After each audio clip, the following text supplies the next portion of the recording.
Our speaker, Allen Hoffman, spoke here last year, and when the committee was looking at the divine feminine and who can we have speak on that, his name went, and so we called him up and said, would you like to be a part of this?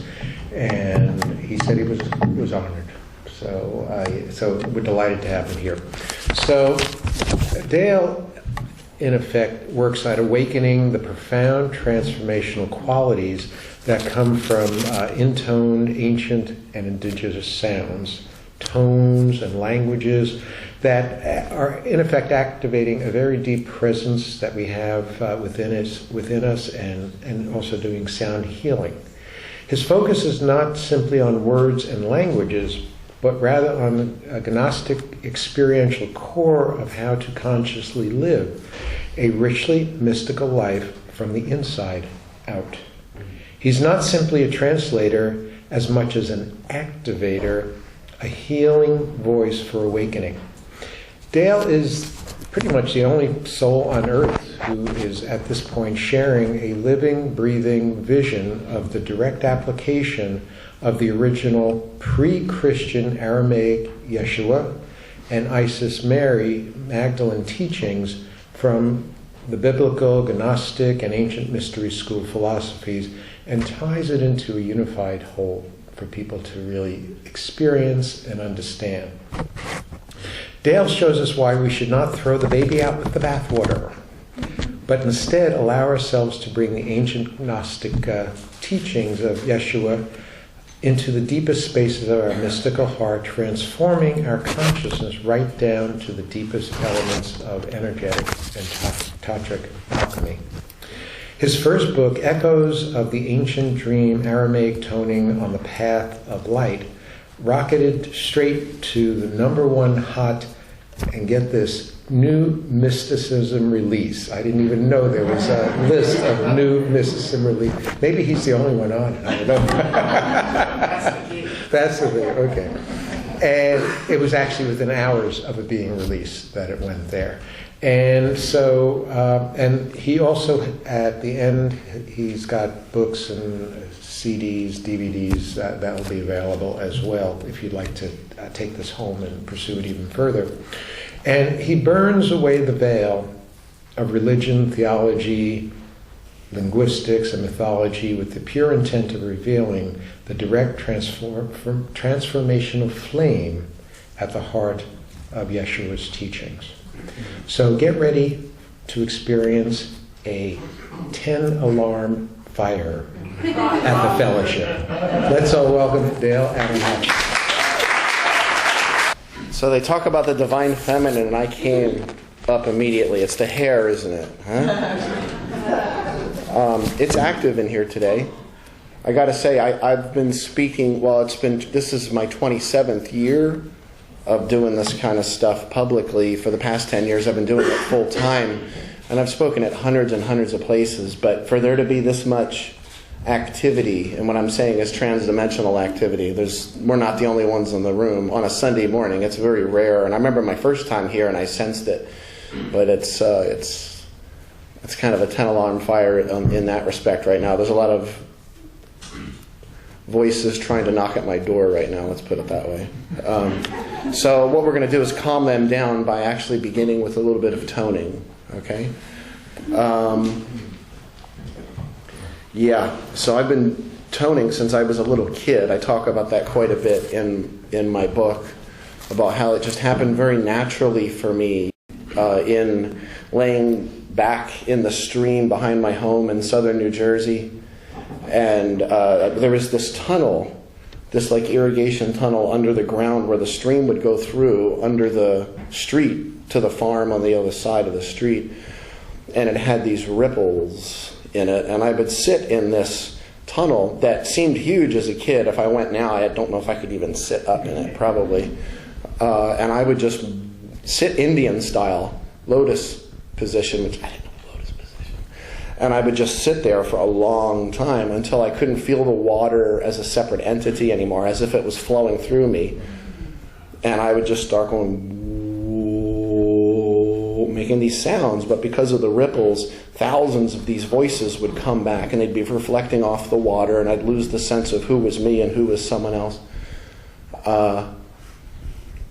And I mean, there's a whole section in my book actually about not only me toning underground like that, but how others, of course, beautiful Painted Arrow, who would go down into the earth, down into the darkness, and allow these vibrations to activate from within and open the heart. So what we're going to do is we're going to tone a sound that in ancient times, in many, many language, going back to ancient Sumerian, if you see a direct light like that, it was called Ra. Okay? But what we're going to do is we're going to tone a sound that in ancient Aramaic would be, and Ra would also be the light of the sun. I was actually standing there this morning at 5:45 a.m. looking over the ocean toward the eastern horizon, watching the sun rise. And without even actually making the tone, I could actually feel that the word for feminine light sounds like this, actually. Nura, Nura. So Ra is a direct light, a reflected light, or a feminine light that's refracting or bending over or around something. A light that's sensed more so than seen. That would be Nura. Now, actually, good example of that would be the difference between one singular laser and a refraction. So we look at ourselves, we think there's billions of people walking across the earth, but in truth, how many lights are there really? There's just one. So what we're going to do is we're going to tone this in a very feminine way, meaning we're not necessarily going to go Nura. What does new mean in English? New. What does that mean? Something that hasn't been before. Unique, fresh, new, people usually say. New means new. Now, what's beautiful here is that sunlight was called Ra. Moonlight was called Nura. What's unique about moonlight versus sunlight? It's a reflection of sunlight. So moonlight is sunlight. But it's much more feminine. It's self-aware. It's conscious on some level. So what we're going to do is rather than Nura, we're going to kind of allow this like a very beautiful, gentle sunrise or even a sunset. Before that sun comes above the horizon, it's called Nura. As soon as it moves above it and it pops right at you like a laser, it's called Ra. It's the same light. So this will be an example of how we could tone this. We're going to do it 3 times. Just listen and feel this one.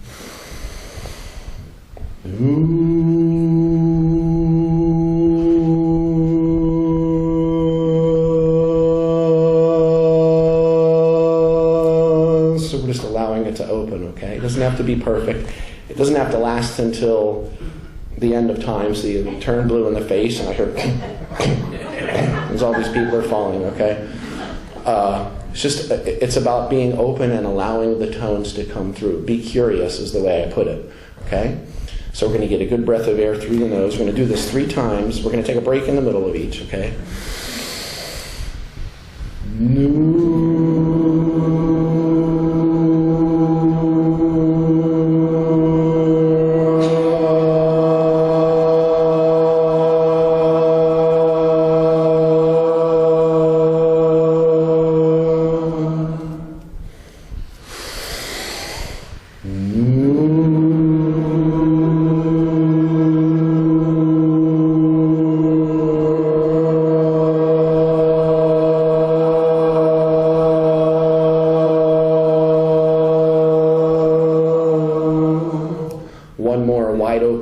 This one ring out. This one's for the anniversary. Make it a good one, okay?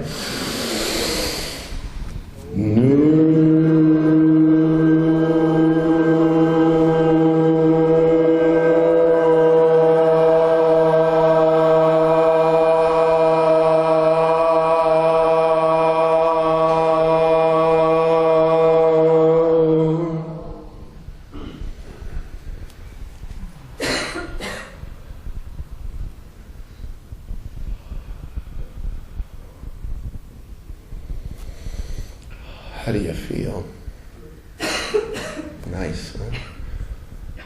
Do you think if you read 15 pages on the meaning of the word neura, you would feel what you're feeling right now? That has a lot to do with why, if you look at a lot of the most sacred sounds from ancient times to modern time, what would be considered sacred, all these different cultures may have a different viewpoint of what they feel it means, and neither of those are correct or incorrect. What's most important is that you're open to the experience of the vibration itself. We're going through a massive paradigm shift right now with humanity. Like as an example, the old paradigm that would be sort of more the New Age kind of thing, maybe even New Thought, was like a spiritual teacher, as an example would create this great persona, and they would shine it up and market it, and people get to know this spiritual teacher with the good persona, which means mask. That's okay. We all have them. And you market that mask, and you don't really talk about the dredgy stuff and like the cooties in the corner. I've never used that phrase before. Inspiration. You never know when it'll happen. Those things that are down in the corners, down in the shadows, the darkness, don't talk about that stuff. But what the new paradigm is, and what a lot of the fresh souls coming in right now, what they're almost demanding is authenticity. Not necessarily a mask that's well marketed, but rather a projection of consciousness that is real, that's calibrated to truth. That actually, like as an example in my work, I'm always dumping my ridiculous stuff out there on the floor and say, let's look at this. And people are like, hey, I got that too. It's like, of course you do. I saw that in you a long time ago. But that showing up fully, because what's happened now is we've created this sort of pseudo world of what we think is perfection and think only positive thoughts and hunky-dory, happy, joy, shiny teeth and sugar. And we tell people there's a secret, but that secret's only 50% of the picture. But because that 50% of the picture is easier to market, that's what we're going to tell you about. And we're going to tell you about the positive, the masculine, that arc of electricity that projects itself out, that only knows itself. Interesting thing. So that would be, which one's the masculine here? The light one. So it's easy to see that. Which one's the feminine? The dark. All great spiritual philosophies say all true power comes from the darkness, from the shadow. But when you're telling people there's only light and shadow doesn't exist, and to focus on positivity and light, what starts happening is this you think is not being acknowledged, the darkness. But as an example, when you say, I am pure, loving sunshine and light, and I am awareness, and I am positivity, and we're always talking positive, positive, positive. What happens when there's a little too much of that electrical arc that spits out like a serpent? Yeah, absolutely. Look at the White House. Okay, I'm off that subject. But quick visit, bye-bye. But what I'm saying is, when you've got that electrical arc, it's the serpent that's constantly lapping out, and you tell people, no negativity, no negativity. You start to talk about something that's real and authentic in your life, but because of the conditioning of the spiritual marketing industry for the past 30 years, you can't talk about that. They're like, oh, I'm not going to go there. I only want the highest and best. It's like, well, how is that the highest and best? Interesting. So we're told positive, positive, positive. And we go to these different places out there where you have to plug in and get on the teat, so to speak. And maybe I could have used a better word on a Sunday morning for that. But let's just say you plug into that wall, into that socket, and then you're constantly having to pull yourself up to be positive, positive, positive. We're told no negativity, no negativity, no negativity. What does negativity mean? Does it mean bad? Interesting here, because the masculine is that it's like an electricity, it's like an arc in the ancient teachings, the pre-Christian teachings that became those of Yeshua and Mary Magdalene, the Isis, Horus, Osiris teachings of ancient Egypt. Electricity is like an arc, it's a serpent, okay? Negativity, on the other, the feminine, is like a magnetism. She nests in upon herself. Interesting. We're told not to go there. Anybody know why? For a long time, we're told be positive, not negative. It's actually a very simple answer, and you can probably answer it like in a joking way and get the actual truth. Anybody know why the Malkuta, the feminine term for, in Aramaic, for that undivided holiness that lives, breathes, births through us, basileia in Greek, also feminine. Anybody wonder why that's called kingdom? Or why we've got the word Lord, which I'll talk about this afternoon? Anybody ever wonder why there's so much stuff God's a he? There's a simple answer. Just spit it out. The real power is in shadows. Men wrote it. Misogyny. Does anybody know how many, and this is an interesting thing from anthropology, how many times we've flip-flopped from going, as an example, from feminine-centered awareness in culture, generally worldwide, to becoming more patriarchal, from matriarchal to patriarchal, from a feminine focus to a masculine focus. That happened about 3,500, 4,000 years ago. Does anybody know how many times it's gone from masculine back to feminine? Zero. It was actually feminine until about 3,500, 4,000 years ago, as far as we're aware, for the entire history of humanity. Now, I think what's happening right now is we're obviously swinging back, and I don't think we're going to swing completely back to the feminine. What I see is we've got a little bit of a kind of an overarching thing that's going to happen.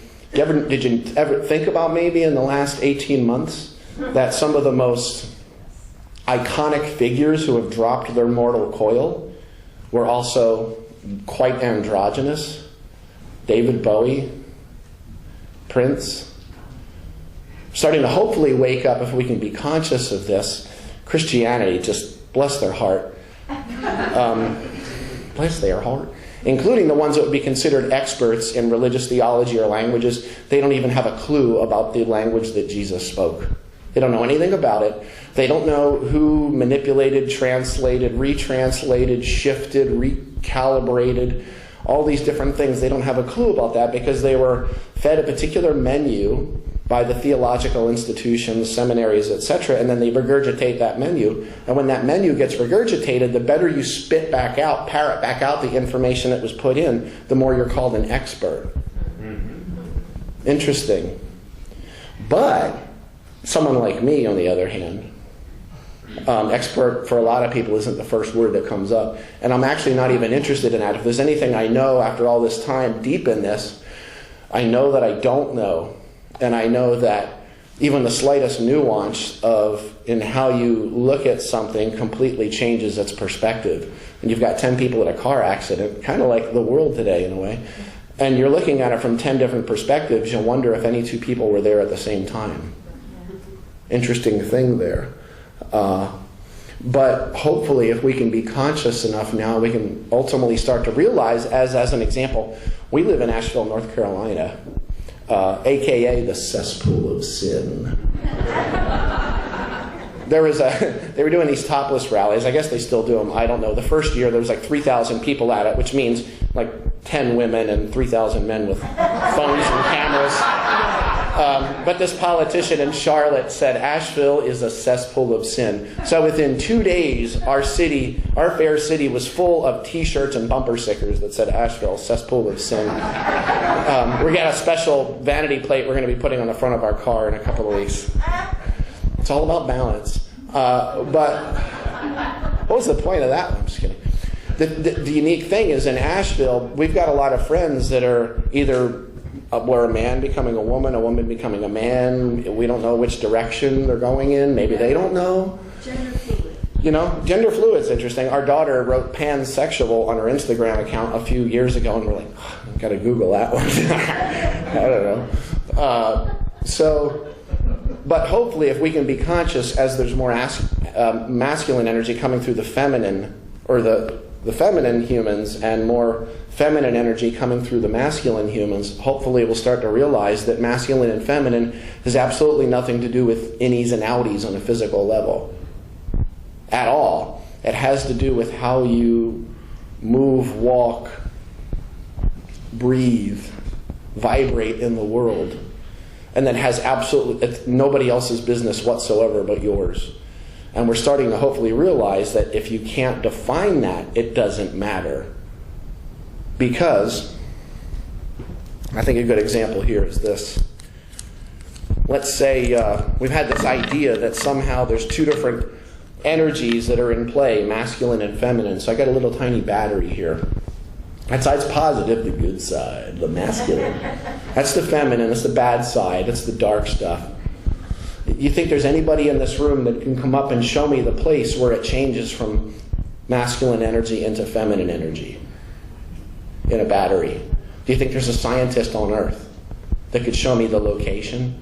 You know, it's funny, there's no location for that. You could do it with the monitoring, like a needle. It looks kind of like this. Kind of swings and wobbles a little bit because it's not an actual location. Why? Because these are not two different energies in relationship. It's one undivided whole singularity or continuum.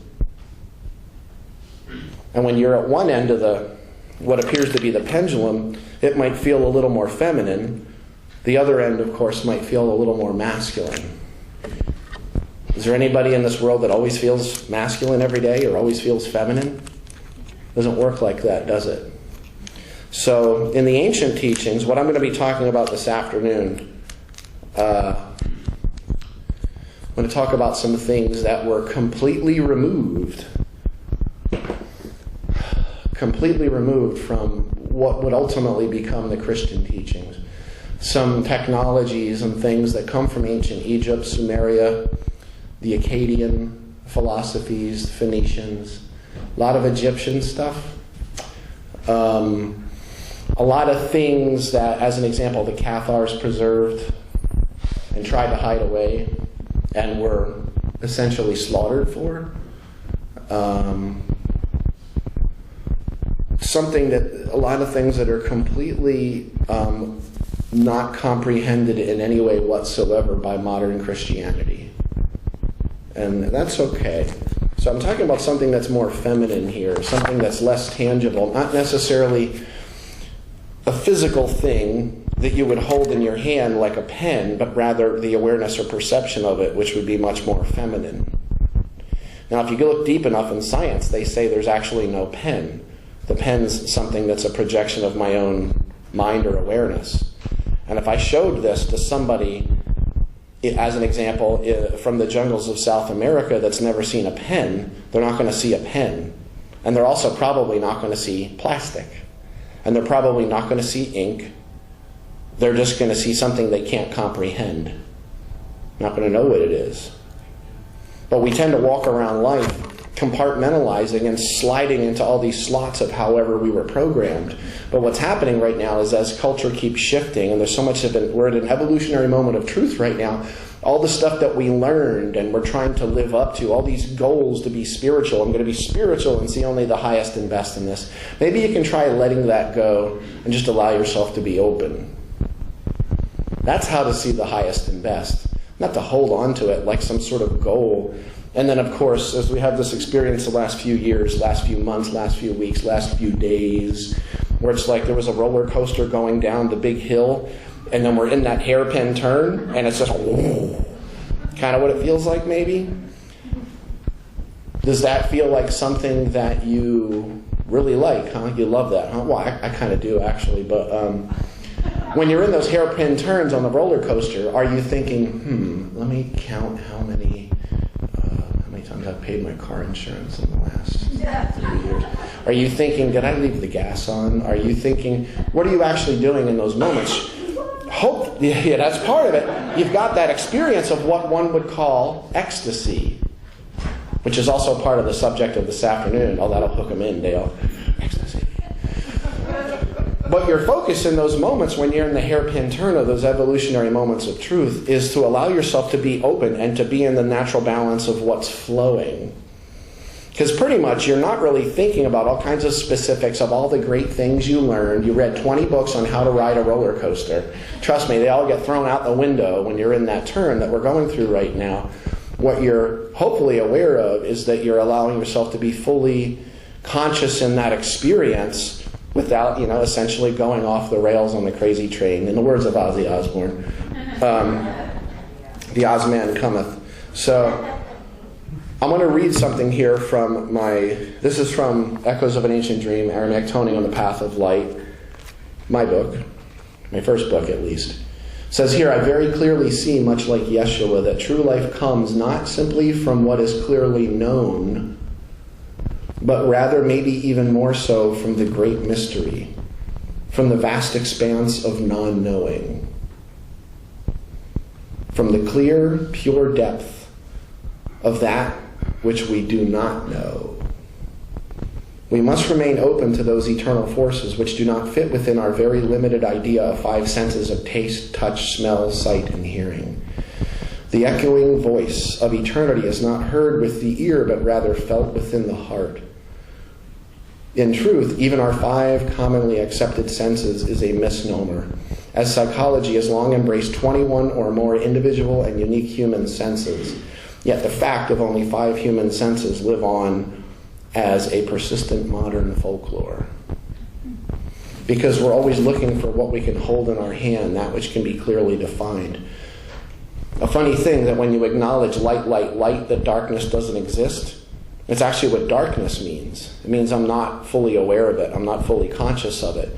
So as an example, when you pray for $1 million and you do all your stuff, but you're not acknowledging what's opposite that in your consciousness, understand that no matter what it is that you're focusing upon, you're not just going to get what you're focusing on here, which is only about 2% of your awareness. You're going to get the whole thing. So if you're constantly, as an example, saying an affirmation that's saying something like, I'm rich, I'm rich, I'm rich, I'm rich, I'm rich, I'm rich, you're not only resonating, I am rich, which is a little teeny tiny sliver of the iceberg, you're also shaking loose the 98%, which says all kinds of things that are exactly the opposite. How do you actually use an affirmation? You use it in a feminine way, not a masculine, jam it down your throat, scream it from the top of your lungs, do cartwheels as you scream it out.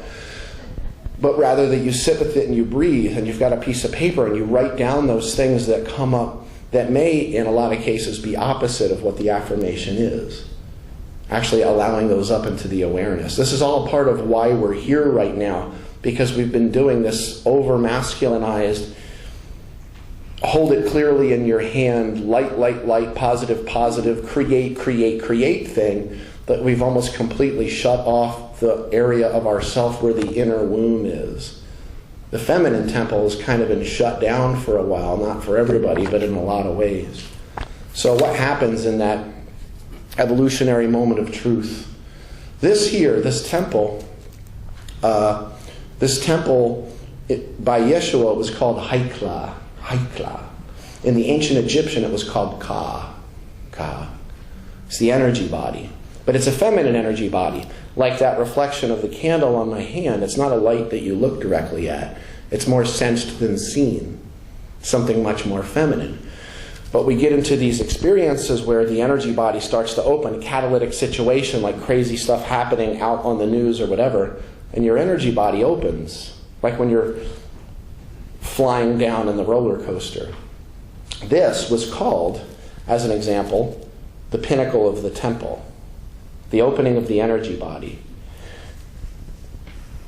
Doesn't necessarily mean that Jesus climbed to the top of a brick tower, but kind of like a balloon. Good way to put this.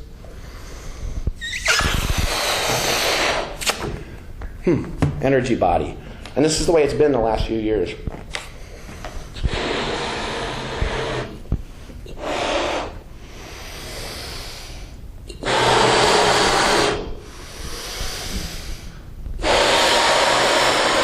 I love watching people's faces. This is so good.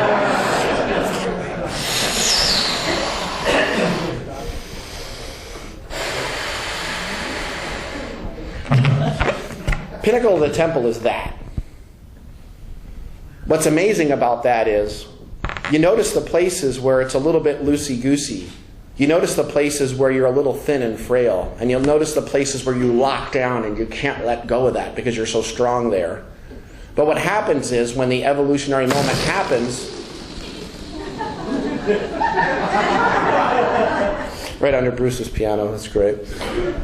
When that happens, all of a sudden we feel like we're collapsing down. So what is it that collapses the energy body? It's a couple of frequencies, especially shame, guilt, fear. What the Magdalene and Isis priestesses did was they would actually help the participant open their energy body, get them to the place of what's called ecstasy, and that does not necessarily mean sexual ecstasy, so that they could become aware of the frequencies that they wouldn't be aware of when the energy body is collapsed down, because when it opens up, you become aware of all these voices that were down lower. They were mistakenly called demons, which is a really bad translation from Aramaic into Greek, daimonia, and then again into Latin, etc. So what we're going to talk about this afternoon is something called alchemy, and something that the Magdalene Isis priestesses, why they were called sacred prostitutes. Things that are written in Aramaic that are not in any other language, things that have not been written in books. And normally I allow people to record my stuff. I allow them to have I'm going to ask like no kind of recording devices whatsoever in the room this afternoon, okay? We're going to be talking about some pretty amazing stuff, including things that have only recently come into play from even neuroscience, that's backed up by discoveries that have happened in the town of Magdala in the last 5 years that the public doesn't even know about. There's a lot of stuff going on right now that's all firing. 20 years ago, I'd do an event about Magdalene, nobody'd show up. Now it's like, close the frickin' doors, we're not going to fit them in. So it's going to be a really amazing time. It's going to be an incredible experience, and there's going to be a lot of like kind of moments, because a lot of this stuff has been right under your nose the whole time, but you've never actually seen it. You've never noticed it because you've only ever seen what your thoughts and your beliefs project upon it. There's a lot of stuff like right there in front of our face, and also a lot of these distant sources haven't been connected together the way they have these past few years. There's a lot of amazing stuff happening. So I want to say thank you for being open. It really has been an honor to be here, or just to be here today. Paul's spirit's palpable. I didn't know him, but I feel him. And honestly, I do every time I'm here, but really today, I feel like he's got a PA system hooked up or something this time with a subwoofer. So there's a potluck after the service, and we'll get the workshop going, I believe said at exactly 2-ish. So, so when we're ready, we'll do it, okay? Thank you for being open, and I want to say this to everyone in the room, and this is not just the women. Thank you for allowing that Magdalene light to shine, even if you don't understand what it means, because it's not understanding it that allows it to shine. It's being open that allows it to shine. Okay? Thank you very much. I'm deeply honored to be